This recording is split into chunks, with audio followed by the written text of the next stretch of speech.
It started on an ordinary Thursday evening, the kind of night that should have passed without notice, the kind you forget the next day. She was supposed to be home from work by 6. We usually texted throughout the day, little updates, memes, reminders to pick up milk on the way home. But that day, silence. At first, I thought nothing of it. Meetings run late, trains get delayed. I cooked dinner, set the table for 2, poured her a glass of wine the way she liked it. By 7, I was checking my phone every few minutes.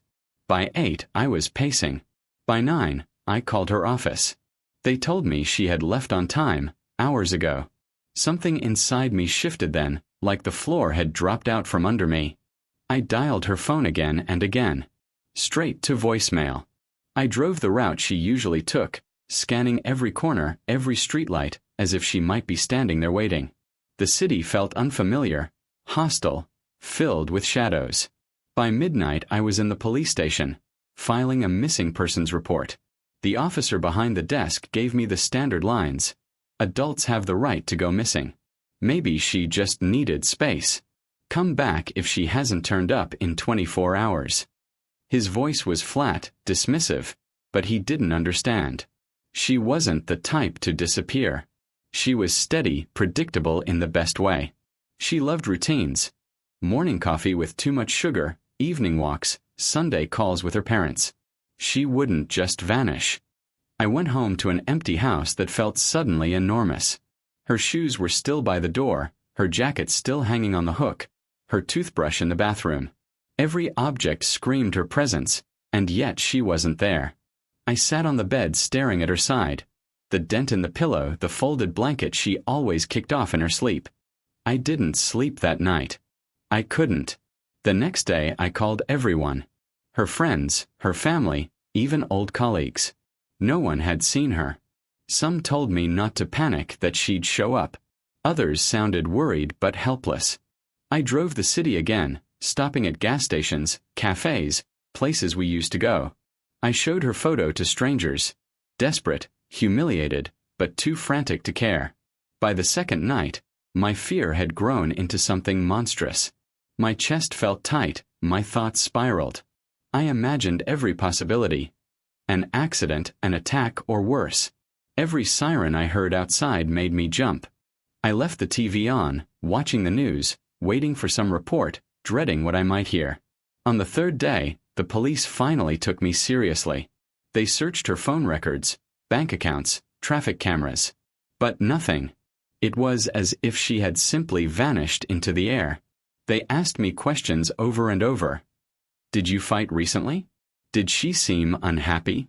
Could she be with someone else? Each question was a knife, twisting. I wanted to scream that they were wasting time. My wife was missing. By the fourth night, I was barely human. I hadn't eaten more than a slice of bread in days. My eyes were bloodshot, my hands shook constantly. I kept replaying our last morning together. She had kissed me quickly before leaving for work, said she'd be late because of a meeting. Her hair smelled like lavender shampoo. It was so ordinary. I didn't know it would be the last time I'd see her, at least the version of her I knew. And then, on the 5th day, the phone rang. It was the police. They had found her. Alive. But that was only the beginning. When they called to tell me she'd been found, my knees gave out. I slid down the kitchen wall, clutching the phone like it was the only thing keeping me alive. The officer's voice was steady, professional. She's safe. You can see her at the hospital. The drive there felt unreal. Every red light was an insult, every slow driver in front of me an enemy. My hands gripped the steering wheel so tight I thought it might crack. I rehearsed what I would say when I saw her. I imagined running into the room, holding her, sobbing into her hair, promising never to let go again. In my mind, it was the end of a nightmare. But when I opened the hospital room door, the scene was nothing like I had pictured. She sat on the bed, a blanket wrapped around her shoulders, her hair tangled, her face pale. Her eyes, God, her eyes were blank like glass. She looked at me, but it was like she didn't really see me. I rushed to her side, knelt down, took her hands in mine. "You're here," I whispered, voice breaking. "You're safe." She nodded slowly, mechanically, as if those words meant nothing. The police officers in the room exchanged looks. One of them explained she had been found wandering near a bus station, disoriented, dehydrated. She wouldn't say where she had been. She wouldn't answer questions at all. I didn't care. She was alive. That was enough. I held her hand all night, afraid that if I let go she would vanish again. But as the days passed, the cracks began to show. When we brought her home, I thought things would return to normal. I made her favorite meals. I stayed home from work to sit with her. I tried to talk gently at first. What happened? Where were you? But she only shook her head. I don't want to talk about it. The words were flat, rehearsed. Every time I pushed, even softly, she would shut down completely. At night, she slept restlessly. Sometimes she jolted awake, gasping, her body drenched in sweat.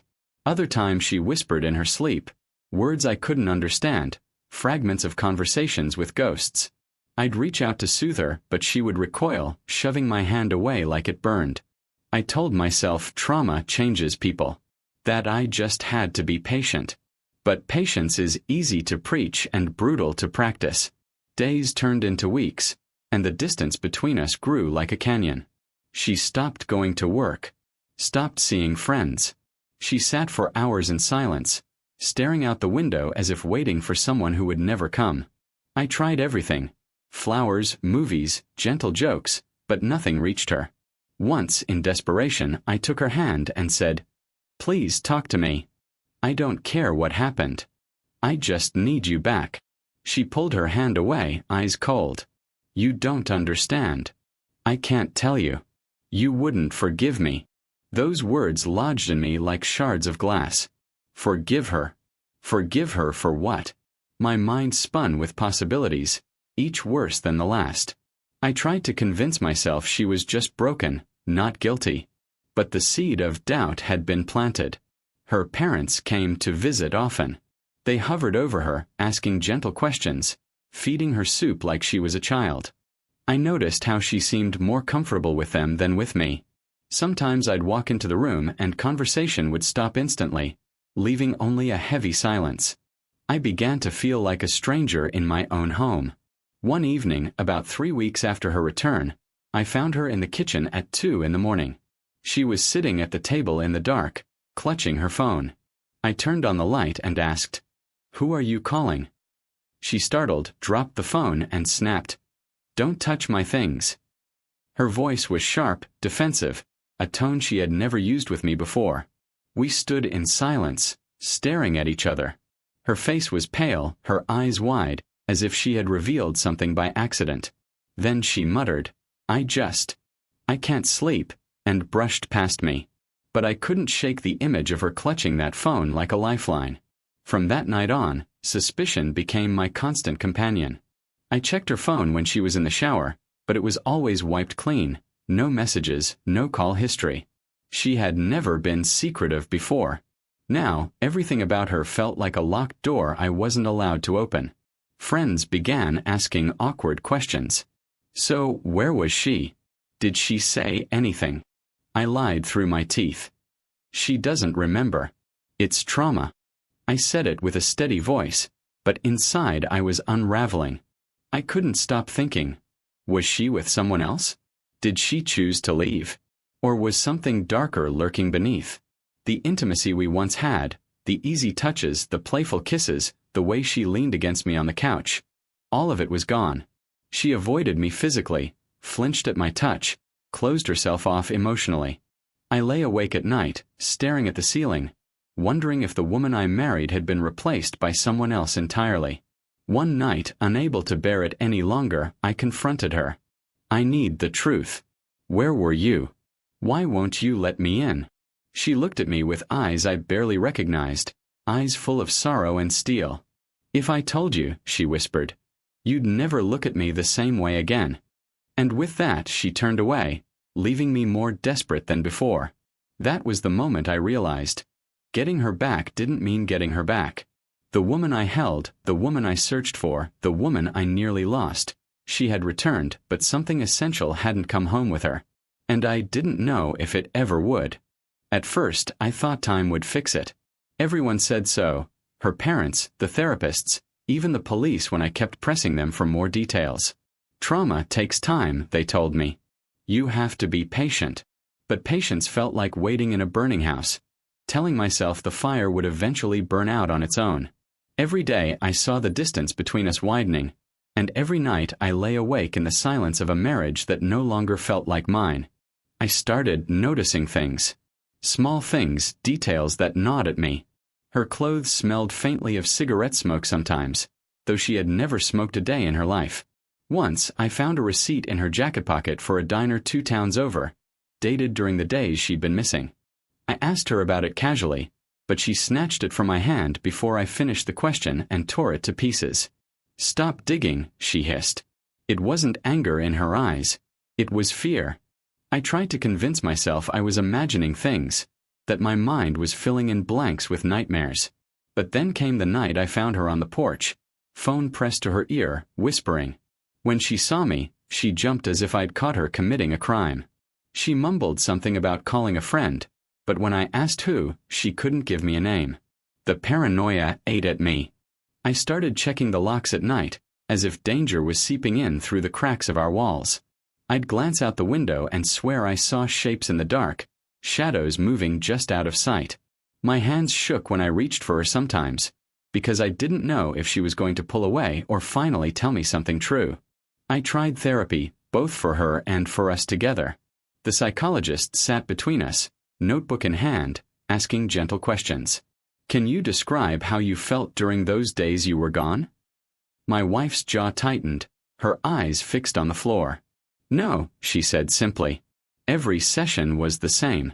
Questions met with silence, or with that one refrain, "You wouldn't understand. You wouldn't forgive me." The psychologist pulled me aside once, after another failed session. "She's protecting herself," she told me. "Maybe even protecting you. Don't push too hard." But how could I not push? My marriage felt like quicksand, and the harder I struggled, the deeper I sank. Her parents stopped hiding their suspicion of me.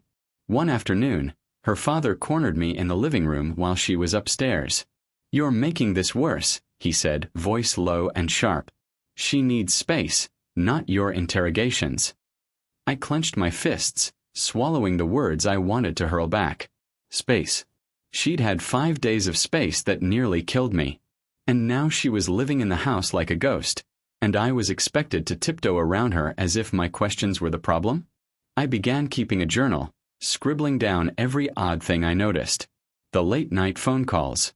The missing hours during the day when she claimed to be out walking, but returned with mud on her shoes from places far beyond the park. The way she flinched when I mentioned the police, as if afraid they might still be watching. The more I wrote, the clearer it became. Whatever had happened during those 5 days, she was hiding it from me deliberately.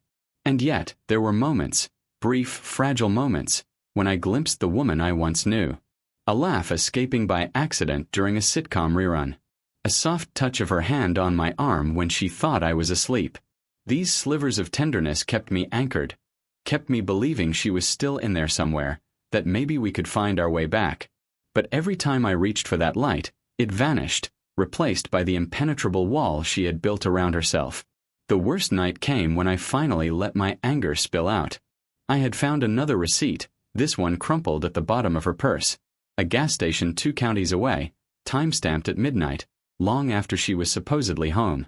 I confronted her, waving it in the air like evidence in a trial. "Explain this," I demanded. She froze, eyes wide, trembling. "Stop it," she whispered. "Please just stop." "Were you with someone?" I shouted before I could stop myself. The words echoed in the kitchen like a gunshot. Her face collapsed into tears, but not the kind of tears I could comfort.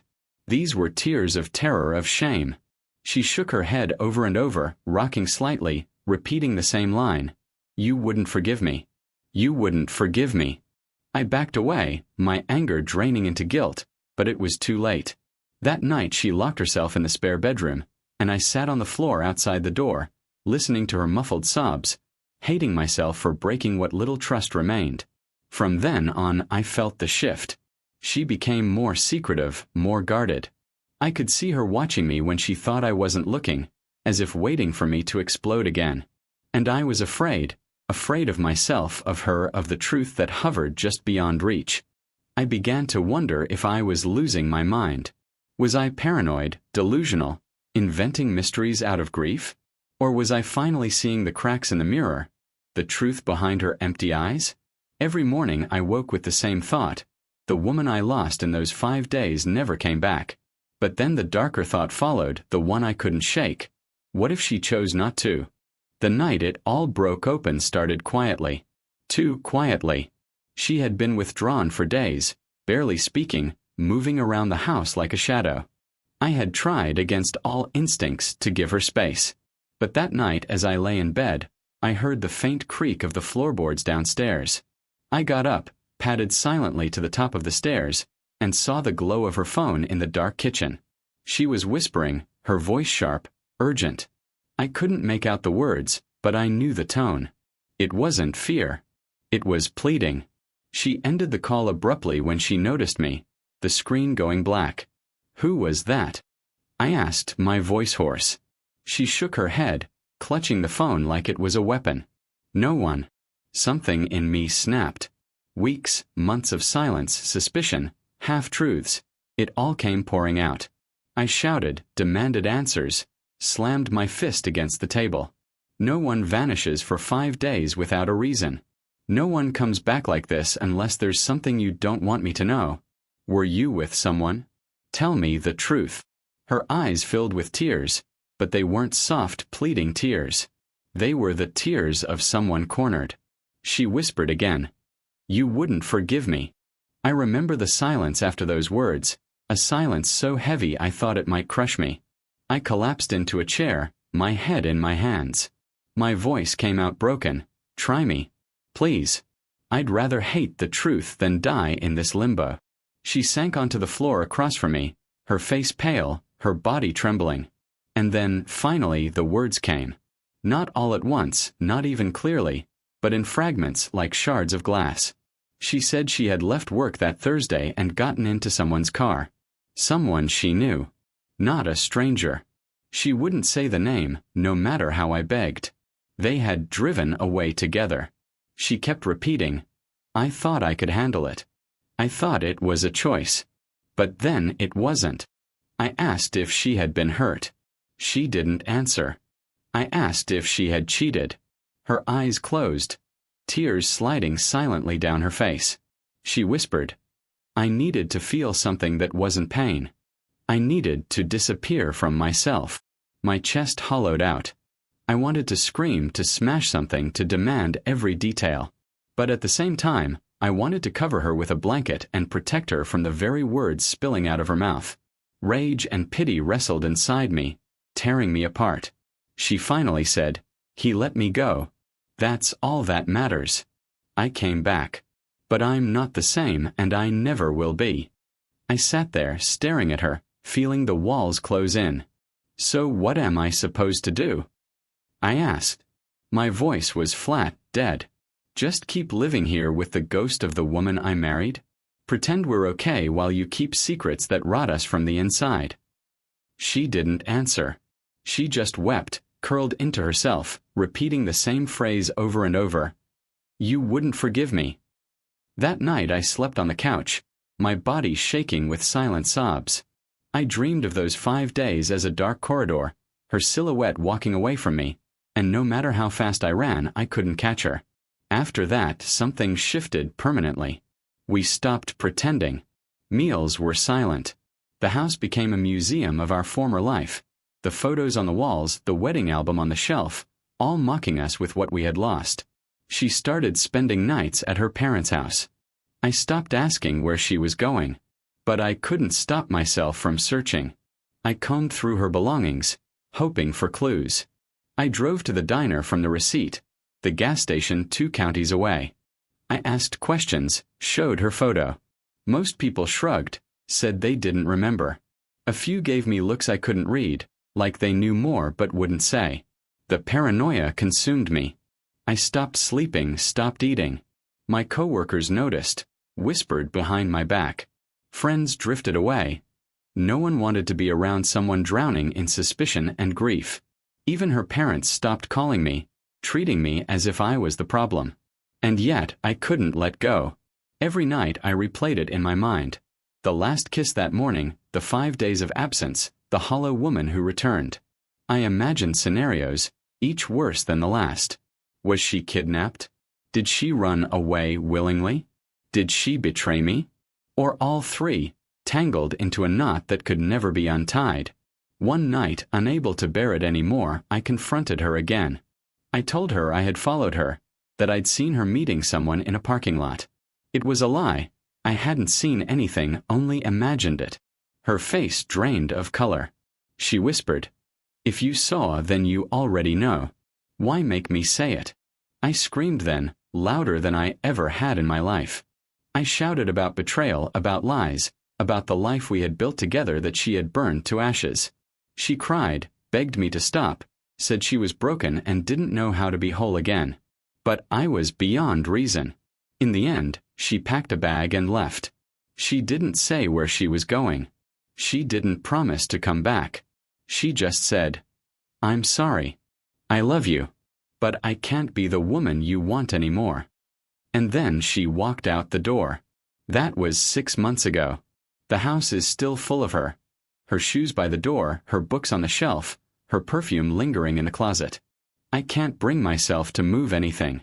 I sit in the silence, waiting for a phone call that never comes.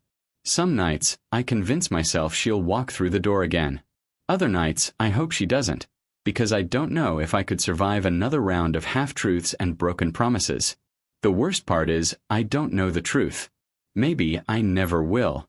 Maybe those 5 days are a wound that will never close, a riddle without an answer. All I know is that the woman I loved vanished on a Thursday evening, and though a body came back 5 days later, she never returned. And I'm left here, haunting the ruins of our life, asking questions into the silence, with no one left to answer.